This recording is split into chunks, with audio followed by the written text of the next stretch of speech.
بسم الله الرحمن الرحيم، والسلام عليكم ورحمة الله وبركاته. ازيكم يا جماعة؟ يا رب تكونوا بخير. النهارده جاي لكم فيديو جديد في قناتي، يا رب يعجبكم. لو اول مرة تشوفوا قناتي ما تنسوش الاشتراك وتفعلوا الجرس عشان يوصل لكم اي فيديو جديد انا بنزله. وصلوا على النبي في الكومنتات عليه افضل الصلاة والسلام عشان ناخد الاجر والثواب مع بعض. جايه لكم النهارده بمنيو الاسبوع، مش هخليك تحتاري بعد كده، مش هخليك تقعدي تفكري هنعمل اكل ايه النهارده ولا تسالي اي حد.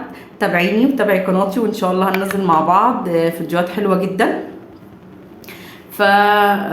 يلا بينا. اول وصفه عندنا الحواوشي. طريقته سهله وبسيطه وعملتها معاكم على القناه، روحوا شوفوها لو ما شفتهاش وحطوا لايك كده وشجعوني بكلمه حلوه منكم. وعملنا جنبه بطاطس شيبسي وحطينا كمان مخلل وعملنا جنبه سلطه الطحينه. دي كانت اول وصفه معانا. تاني وصفه معانا عملنا السمان وعملنا رز بسمتي وعملنا جنبه شوربه لسان عصفور وعملنا عصير جوافه.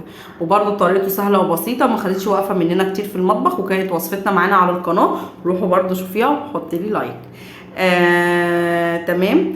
الوصفه دي ما خدتش اي وقت ولا اي مجهود، ما خدتش غير بس يعتبر يعني نص ساعه كده بسيطه. وقفتنا في ان احنا نحشي السمان ونعمل التعصيجه بتاعته. تالت وصفه معانا النهارده وهي المحشي.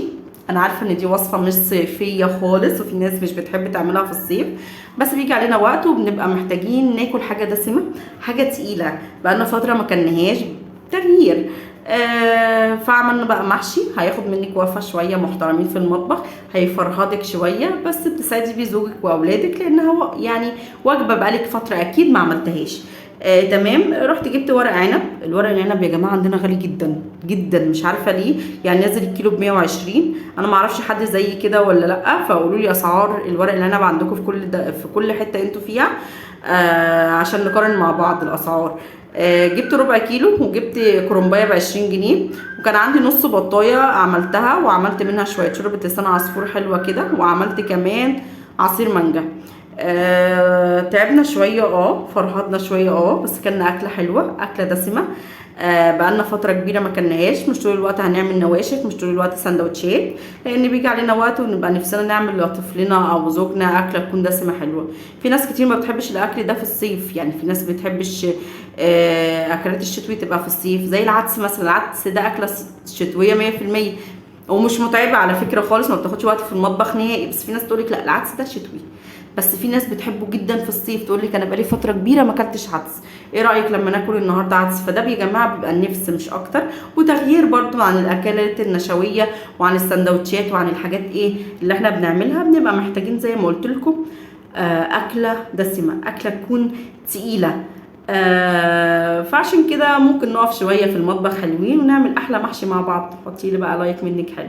عملنا بعد كده الكبده الاسكندراني، ما خدتش مننا اي وقت واي مجهود، يا دوب كله كده تشويحه تشويحه في الهوج بتاعك وخلاص على كده. عملنا منها سندوتشات وسيبنا منها شويه للي ما بيحب السندوتشات. رابع وجبه معانا النهارده عملنا، لا دي خامس وجبه معانا، سوري على اللخبطه بقى. عملنا برضو حاجه بسيطه جدا، بيض مسلوق وجبنا جبنه حادقه عملناها بالقوطه، وعملنا فطيره حلوه كده، فطيره مشلتته احنا اللي عاملينها في البيت. هنعمل مع بعض الفطير المشلتت، عاملاه بطريقه حلوه جدا.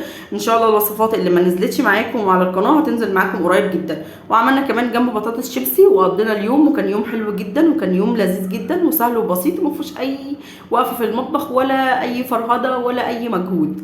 تمام. يوم كده ويوم كده والحياه بتمشي، ما ينفعش كل يوم يبقى وردي، لا بيجي علينا وقت ونعمل اكلات تمشي ميزانيتنا. تمام. الوجبه معانا باذن الله السته، عملنا فيها قرنبيط يا ام هاجر. قرنبيط احنا بقالنا فتره ما كلناهوش. القرنبيط ده اكله اساسا مش صيفيه، بس انا بعمل ايه؟ انا اول ما ينزل القرنبيط في الشتاء بروح جايبه القرنبيط، نصها بعملها ونصها بفرزها، نصها بعملها ونصها بفرزها، لحد ما جمعت لك شويه قرنبيط حلوين كده في الفريزر. كل ما الاقي نفسي مزنوقه مثلا في مصروف البيت، هوب بروح جايبه بيضتين وجايبه خضره وجايبه شويه لبن بساط ومش عارفه ايه، واعمل شويه خلطه محترمين، واعمل لك نص القرنبيطه جنب عيش بلدي كده متامر على النار، وجنبه طبق مخلل، وتاكلي احلى قرنبيط في حياتك. ان شاء الله الوصفه دي هتنزل معاكم برده قريب وهتعجبكم جدا جدا.